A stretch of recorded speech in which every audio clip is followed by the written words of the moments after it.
గౌరవనీయులు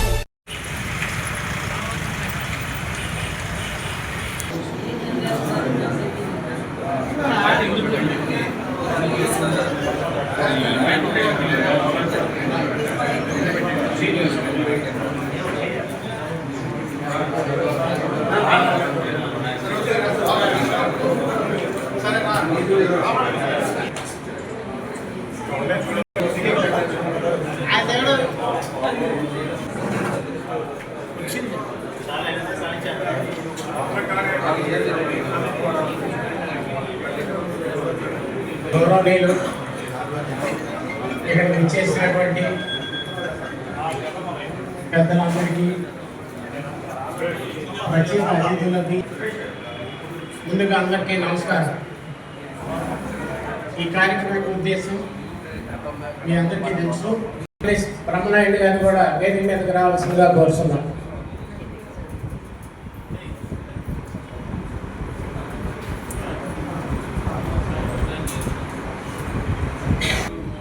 టైం ఎక్కువైంది కాబట్టి, లంచ్ టైం కాబట్టి ఎక్కువ సమయం తీసుకోకుండా క్లుప్తంగా మాట్లాడి ఈ కార్యక్రమాన్ని జయప్రదం కోరుతున్నాను. ముందుగా జిల్లా అధ్యక్షులు మీరా గారిని మాట్లాడవలసిందిగా కంపెనీ కార్యక్రమం ఈరోజు అందరూ మొత్తం వచ్చారండి.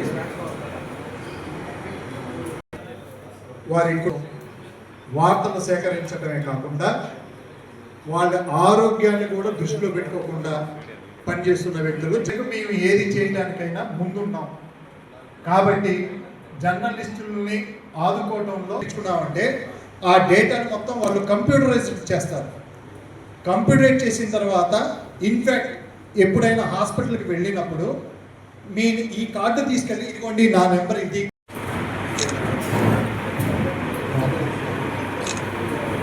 అలాగే కార్యదర్శి సాంబశివరావు గారు,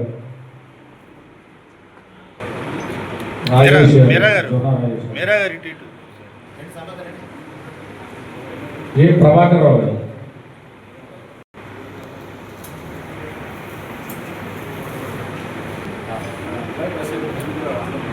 అనంతరం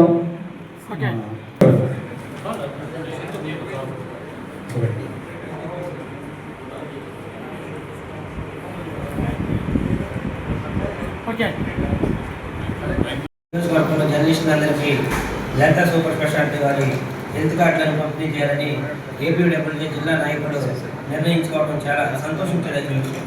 ఎందుకంటే ఇవాళ జర్నలిస్టుల గురించి ఎవరు పట్టించుకోరు. అవసరాలకు వాడుకుంటారు, బాగా పొగుడుతారు, తర్వాత వదిలేస్తారు. కానీ వాడుకొని వదిలేసే వాళ్ళు కానీ పట్టించుకునే వాళ్ళు ఉండరు. జర్నలిస్టుల సంక్షేమం కోసం ఒక యూనియన్ పనిచేస్తుందంటే అది ఏకైకంగా ఏపీడబ్ల్యూజే అని చెప్పడంలో సందేహం లేదు. అయితే మా మంగళగిరి నియోజకవర్గంలో ఏపీడబ్ల్యూజే యూనియన్లో ఉన్న వాళ్ళందరికీ కార్డులు వచ్చినాయని నేను అనుకుంటున్నాను. ఇంకెవరికైతే రాలేదో వాళ్ళందరికీ కూడా త్వరలో ఇస్తామని హామీ ఇచ్చారు. ఈ కార్యక్రమానికి ఇచ్చేసి జయప్రదం చేసినటువంటి నా తోటి జర్నలిస్ట్ మిత్రులందరికీ హృదయపూర్వక కృతజ్ఞతలు తెలియజేసుకుంటూ సెలవు తీసుకుంటున్నాను. ముఖ్య అతిథిగా ఇచ్చేసిన మన పెద్దల నాగేశ్వరరావు గారికి మరియు Andhra union of working journalist president మేరా గారికి మరియు ఇతర జర్నలిస్టు సోదరులందరికీ నా హృదయపూర్వక నమస్కారాలు. ఈరోజు మీ అందరితో ఈ విధంగా మీ యొక్క కార్యక్రమంలో షేర్ చేసుకునే అవకాశం కల్పించినటువంటి మన సోదరులకి అందరికీ కూడా నా ప్రత్యేక కృతజ్ఞతలు తెలియజేస్తున్నాను. యాక్చువల్గా అనేక సార్లు మీ అందరితో మేము ఇంటరాక్ట్ అవ్వాలని అనుకుంటున్నాం, కానీ ఆ అవకాశం మాకు రకరకాల వర్క్లోడ్ వలన ఆ అవకాశాన్ని మేము కలవలేకపోయాము. ఎక్కడ మన తాడేపల్లిలోనో లేదంటే మంగళగిరిలోనో ఏదన్నా ఉండే ప్రెస్ మీట్లు తప్ప మీ అందరినీ కలిసే అవకాశం మాకు ముఖ్యంగా రాలేదు. ఈ విధంగా ఈ సందర్భంగా మిమ్మల్ని అందరినీ కలవడం చాలా సంతోషం. అందుకు కృతజ్ఞతలు తెలియజేస్తున్నాము. Thank you very much. మరి అందరికీ తెలుసు, మీరు ప్రజల కోసం నిరంతరం ఎండనక వాననక చలికి లెక్క చేయకుండా నిరంతరం శ్రమిస్తూ ప్రజల యొక్క సమస్యల్ని ప్రభుత్వం దృష్టికి అదేవిధంగా అధికారుల దృష్టికి తీసుకురావడంలో మీరు పోషిస్తున్నటువంటి పాత్ర అమోఘం, చాలా కష్టతరమైంది కూడా. జీతాలు తీసుకున్నటువంటి అధికారుల కన్నా కూడా ఎక్కడైనా ఏదన్నా ఒక మేజర్ యాక్సిడెంట్ కానీ, లేదంటే ఇన్సిడెంట్ కానీ, క్రైమ్ కానీ జరిగిందంటే మీ ఇంట్లో అనేక సమస్యలు ఉన్నప్పటికీ కూడా మీరు వాటిని అన్నింటినీ కూడా పక్కన పెట్టి ఇమ్మీడియట్గా కొన్ని సందర్భాల్లో మాకన్నా కూడా మీరే ముందుండి మీ పాత్రని పోషించడంలో ఎంతో కృషి చేస్తున్నారు. అటువంటి మీకు సరైన సదుపాయాలు లేవు అని అనడంలో అతి సయోక్తి కాదు. కానీ ఈ కార్యక్రమంలో మీ యొక్క అసోసియేషన్ చేసిన కృషి ఫలితంగా మీరు సాధించినటువంటి విజయానికి నిజంగా హ్యాట్స్ అప్ అండ్ మీ లీడర్స్కి మా యొక్క అభినందనలు తెలియజేస్తున్నాం. ఎందుకంటే ప్రజెంట్ డేస్లో మనిషి బతకడానికి కావలసినటువంటి కూడు నీడ కన్నా కూడా అత్యంత ఖరీదైనటువంటి అది వైద్యమే. ఎందుకంటే ఏ హాస్పిటల్కి వెళ్ళినా సరే ఇప్పుడు ఎవరు కూడా డాక్టర్స్ వారి యొక్క అనుభవాన్ని బట్టి దానికి సంబంధించినటువంటి మెడిసిన్ ఎవరో రాసే పరిస్థితి లేదు. ప్రతి హాస్పిటల్లో కూడా అతను ఎంత సీనియర్ డాక్టర్ అయినప్పటికీ కూడా రకరకాల టెస్టులు, రకరకాల స్కానింగ్లు, రకరకాల ఇవి కాబట్టి లక్షలతో అటువంటి వైద్యాన్ని మరి consultation free Lalitha super speciality లాంటి ఒక పెద్ద హాస్పిటల్లో, ఒక పెద్ద సూపర్ స్పెషాలిటీ హాస్పిటల్లో వైద్యం consultation free. It is great నిజంగా. మరి అలాగే ఇన్పేషెంట్ సర్వీస్కి 50%, ఫ్యామిలీ మెంబర్స్కి అయితే ఓన్లీ 30%. అలాగే స్కానింగ్లు ఇతరత్ర టెస్టులు అన్నిటికీ కూడా దాదాపు 50%కి చేయడం. మరి ఇవన్నీ కూడా మామూలుగా ఎవరైనా సరే ఆఫీసర్స్ మమ్మల్ని అడుగుతుంటారు, మణిపాల్లో కానీ, ఎన్ఆర్ఐలో కానీ, లేదంటే వేరే చోట ఎక్కడన్నా పేషెంట్స్ని అడ్మిట్ చేసినప్పుడు ఏదన్నా కన్సెషన్ ఇవ్వండి అని అంటే వాళ్ళు ఇచ్చేది మహా అయితే ఓ 15%, 20% కన్నా కూడా ఎక్కువ ఇవ్వరు.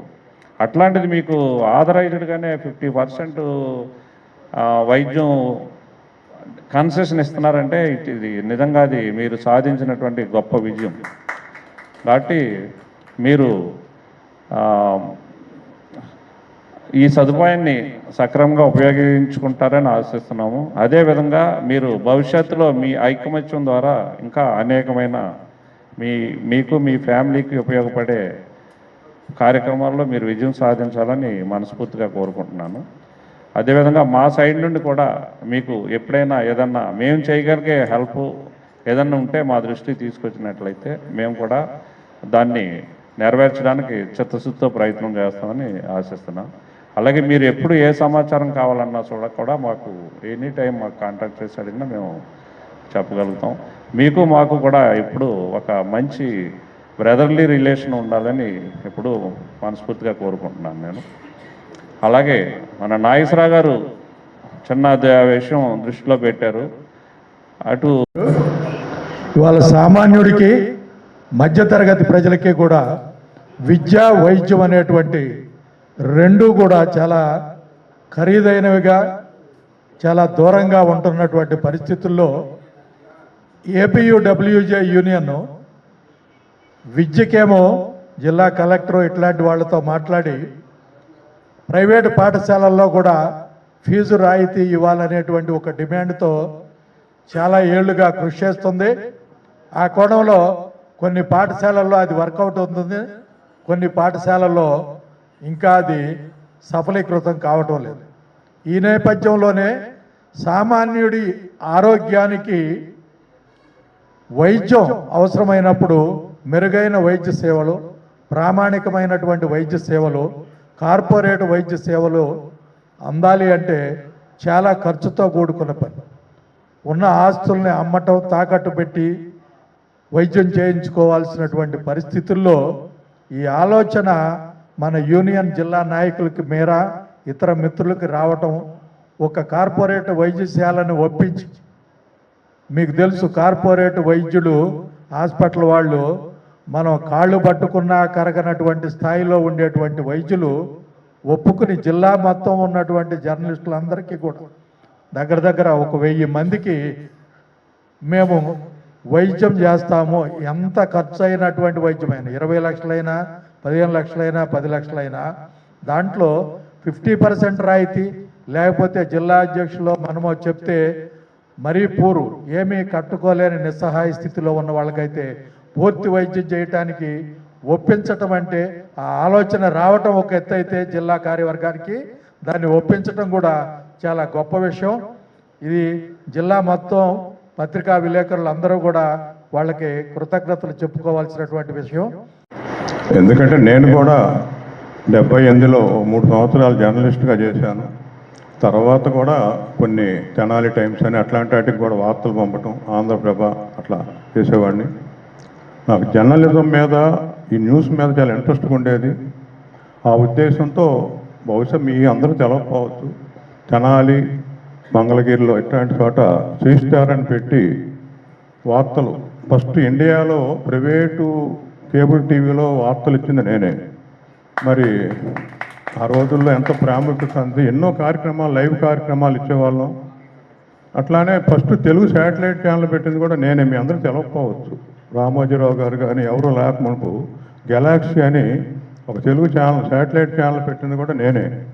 అప్పుడు పివి నరసింహారావు గారు ప్రైమ్ మినిస్టర్గా ఉన్నప్పుడు వాళ్ళ కోరిక మీద పెట్టడం జరిగింది. అట్లా ఏదో ఇంట్రెస్ట్ అన్నమాట. ఇప్పుడు మా మిత్రులు ఇక్కడ అందరూ కూడా మన సీన్ కానీ వీళ్ళందరూ కూడా మాకు దగ్గర చేసిన వాళ్ళే. వాళ్ళకి ఎందుకంటే వాళ్ళకి వార్తలు కొన్ని పంపిస్తుంటారు మీరు చేయిందని. జర్నలిస్ట్ అంటే అసలు నా ఉద్దేశంలో దేశానికి వెన్నెముక. మీరు లేనిది మామూలుగా లేదు. ఇప్పుడు ఎల్లో రాజకీయాల్లో ఎవరో ఒకళ్ళు అందరూ లేకపోయినా కనీసం ఎవరో ఆ సాంబలాంటి వాళ్ళైనా కనీసం బలైపోయినా కూడా ఏదో ఒక వార్త పంపిస్తుంటాడు.